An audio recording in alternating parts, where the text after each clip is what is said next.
it's a real problem to do this, to actually analyse your dreams and how you have to go about it. And he spent obviously quite a few months getting to the bottom of this.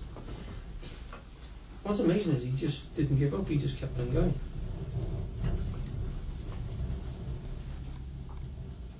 The simplest way, I'm reading the italics at the top of the page, simplest way to avoid this initial failure is to notice, to pretend to yourself that the records you're about to read are those of dreams which you're going to have during the coming night. You're doing this to sort of try and kid yourself. And then to look for events in the past day which might legitimately be regarded as the causes of those dreams. This is not unfair. It is only a device to enable you to notice, not a device to assist you to judge. That you do later, concerning yourself then solely with the corroborative details and giving no thought to the time of them. A dodge for recalling the forgotten dreams is quite simple. A notebook and pencil is kept under the pillow, and immediately on waking, before you even open your eyes, you set yourself to remember the rapidly vanishing dream. As a rule, a single incident is all that you can recall, and this appears so dim and small and isolated that you doubt the value of noting it down. Do not, however, attempt to remember anything more, but fix your attention on that single incident and try to remember its details. Like a flash, a large section of the dream in which that incident occurred comes back. What is more important, however, is that with that section there usually comes into view an isolated incident from a previous dream. Get hold of as many of these isolated incidents as you can, neglecting temporarily the rest of the dreams of which they form part. Then jot down these incidents in your notebook as shortly as possible. A word or two for each would suffice. Now take incident 1. Concentrate on it until you've recovered part of the dream story associated therewith, and write down the briefest possible outline of that story. Do the same in turn with the other incidents that you've noted. Finally, take the abbreviated record thus made and write it out in full.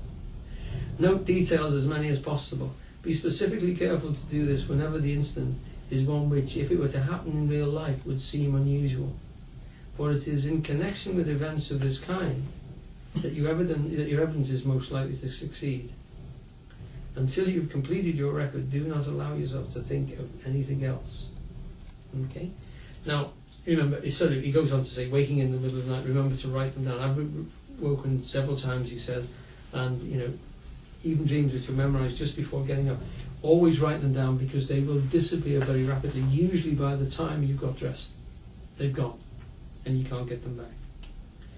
He is actually, further on, he recommends that he spends 40 minutes a morning doing this. Now, obviously, he must have been of the sort of guy that could afford 40 minutes to spend in the morning before probably the butler got his breakfast ready. But even so, it just shows you the commitment which he had to doing this and to actually finding what he's got. And he says you must review these for a week forwards and a week backwards. So if something happens, you've got to be prepared to read back and see if you can find it, because often the references are disguised. Sometimes the unusual thing, he says, that's why he says focus on them. An unusual thing, like in one dream he actually dreamt of somebody walking with an umbrella upside down. They were using it like a walking stick, but not in the usual way. They had hold of the point, and the handle was, they were using the handle against the floor. And this stuck in his mind from the dream. Sorry, it stuck in his mind when he was writing it down that this was a strange thing to come back. And a couple of days later he actually saw somebody doing that, walking along, an old lady, carrying the umbrella upside down. Now, one of the things that strikes you is that the things he's seeing in the future and the things he's picking out from the past are not earth-shattering events, but he is seeing things that don't happen to him for a couple of days.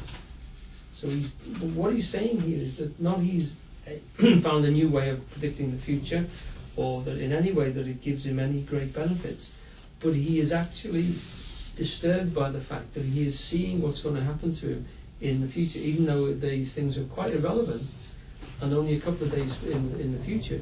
He's jumping across time, and that's the thing that comes across from it. So he then starts to theorize about what time could possibly be, or what's happening to him. Now, just something which comes up here is that it's worth mentioning that we normally forget that a lot of the guys, this is the cutting time during the 20th century of discussions about time. The theory of relativity was just about 15 years before this. And people like him were the guys who were on the cutting edge. I mean, it's pointed out by several scientists that we tend to have a romantic attitude about scientists, particularly guys like Einstein and one or two other guys working in physics were actually very practical people. We think that Einstein was a bit of a dreamer, and we're told that he was an obscure little patents clerk in Bern in Switzerland. What they don't tell you is the fact that the patents office in Bern in Switzerland was directly involved with patents. In fact, there's about 20 or 30 patents through that office when he was there, which were directly to do with organising time synchronised across Switzerland. This was the time when the railways were being expanded across Switzerland, and to have a railway timetable that was universal and hopefully going to expand right across Europe, which is what the Swiss wanted to do. They were the clockwork guys that wanted to get everything literally working on time. They had to synchronise clocks right across the continent. All their patents were to do with systems of electromagnetic, or they didn't have radios or anything like that, you see. All they had was literally a telegraph to try and link the clocks together so that you could have a schedule that worked right across Europe. So Einstein was directly involved with synchronized time recording right across Europe, even when he was in his little patents office. And when his first thing was called a thought experiment. It's about a person on a train being synchronized as he goes through a station and flashing a light at two different people. When you consider that this thought experiment, which he mentions, is directly to do with the sort of patents he would have been analysing every day of his life in the office. The French guy, Poincaré, I think it's actually said Poincaré, I've only ever read the name, he was concerned with establishing for the French Empire at the time the lines of latitude and longitude.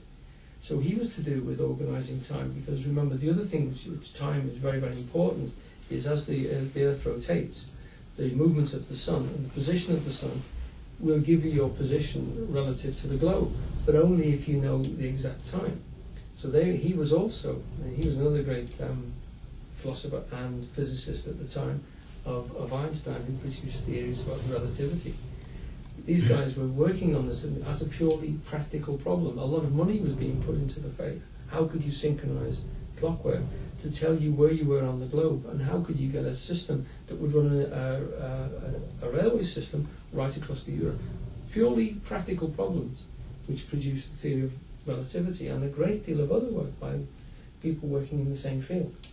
There was a guy in France at the time called Henri Bergson, who was the most famous 20th century philosopher before the Second World War.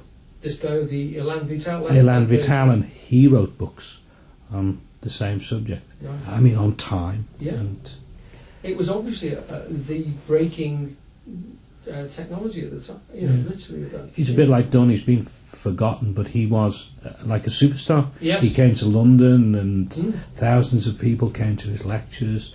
Very accessible. Yeah. Died in 1942, I think. But he was, I don't know if he won a Nobel Prize, but he was at that level, and his concerns were all about thinking about time in a sort of practical way. What are we doing when we think about time, and how do we think about it? Well, we forget the fact that until you were trying to run a system which was national, like a railway system, it didn't matter what time you got up relative to anybody else, and the sun would guide you. So that, in the Middle Ages, time was literally 4 bells a day would be rung by the church to organise people, and the main one was literally sunrise, midday, and sunset. They were the only ones that you organised your day around that. The whole process of time beyond that into the 1600s then became whether you had church time or you had sort of merchants time, because if you employed people,